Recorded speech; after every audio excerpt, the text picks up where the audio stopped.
This video contains major spoilers for the endings of a bunch of Zelda games. Look, the video is about the timeline. If you don't want to get spoiled, just don't watch it. Alright, this is something I've been thinking about for a long time now. I know everyone likes to theorize and debate about the order of the Zelda games. Well, at least they did until Nintendo came out with an official timeline. And it's something. It's complex and not even remotely linear, and I don't even care at this point. I'm Ouroboros, and I think that the Zelda timeline is stupid. Okay, let me clarify some of this. I don't think parts of the timeline are dumb. Like, obviously, Ocarina of Time and Majora's Mask are directly related. Obviously, Breath of the Wild and Tears of the Kingdom are connected. I don't have a problem with that. And there are also some looser connections. Twilight Princess and Ocarina of Time have some smaller things like the Hero Shade, which show a connection. I don't have issues with games referencing past titles. I don't even have an issue with sequels. I love seeing a well-defined progression of time in the Kingdom of Hyrule, but that's where I take issue with it. I like things to be well-defined. The problem with the timeline is that the games were absolutely not made with this in mind. It really only became a thing once YouTube got popular and everybody and their mother made a video trying to place the games in chronological order, which, again, they were really not meant to be. For the first 20-ish years of the franchise, that's all they were. Games. They were meant to show off interesting and creative gameplay scenarios Nintendo could come up with.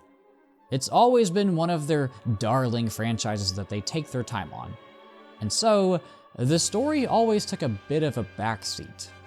That's not to say that it's bad or poorly written, but rather, it was never the main focus. And it's certainly not the main focus anymore, but that's a can of worms that I'm not going to open in this video.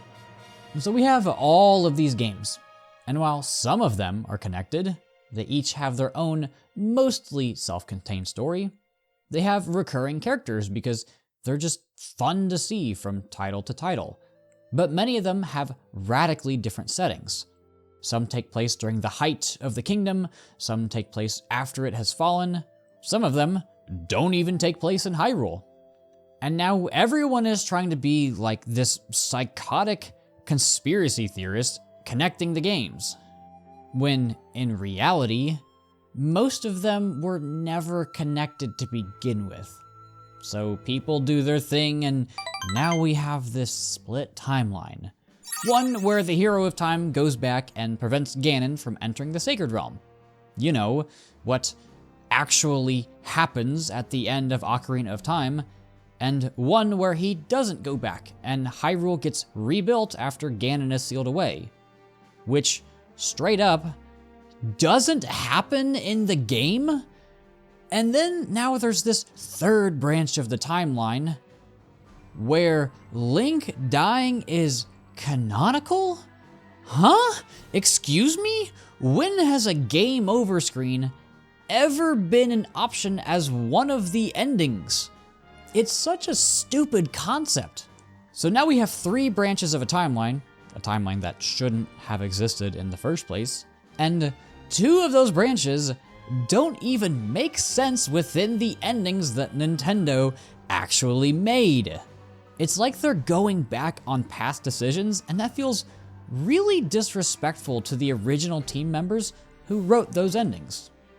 I don't often use the term retcon, but that's what it feels like. More importantly though, I feel that as we look to the future, Nintendo is going to be keeping the timeline in mind, and that worries me. I don't want this monstrosity to start affecting future games and the narratives they make. I don't want them to feel constrained by this arbitrary chronology that they've created to, let's be honest here, appease the fans.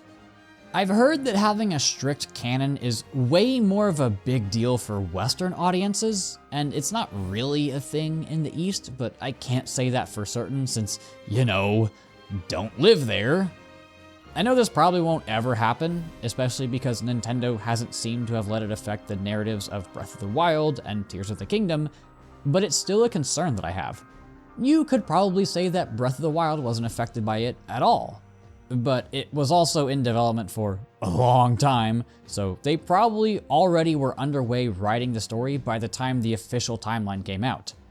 Of course, that's not to say that the timeline hasn't brought good things. Skyward Sword explaining the origins of Link, Zelda, and Ganon was really cool. Everything is an endless cycle of hatred, constantly being rebirthed by the descendants of Link and Zelda, along with an incarnation of Demise's wrath. That's a cool idea, but it doesn't mean that everything has to fit into a nice, neat timeline. Well, I say nice and neat, but this thing is still an abomination.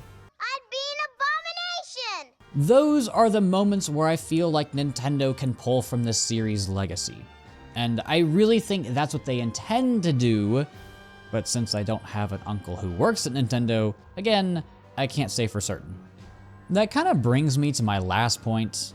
It's gonna sound hypocritical coming from me, but I feel that the timeline is just gonna add more fuel to the community fire. I feel that the Zelda fanbase is relatively tame. It feels respectful for the most part, but I'd rather not further divide people. Online content creators are kind of not always a good thing. Like, yeah, it's great that we can come together and talk about the things we enjoy, but it's also easy to say things you really shouldn't when you have the guise of internet anonymity. And I feel this doesn't really add a lot of talking points to the games. People are just gonna argue about this online and post revisions to what Nintendo puts out.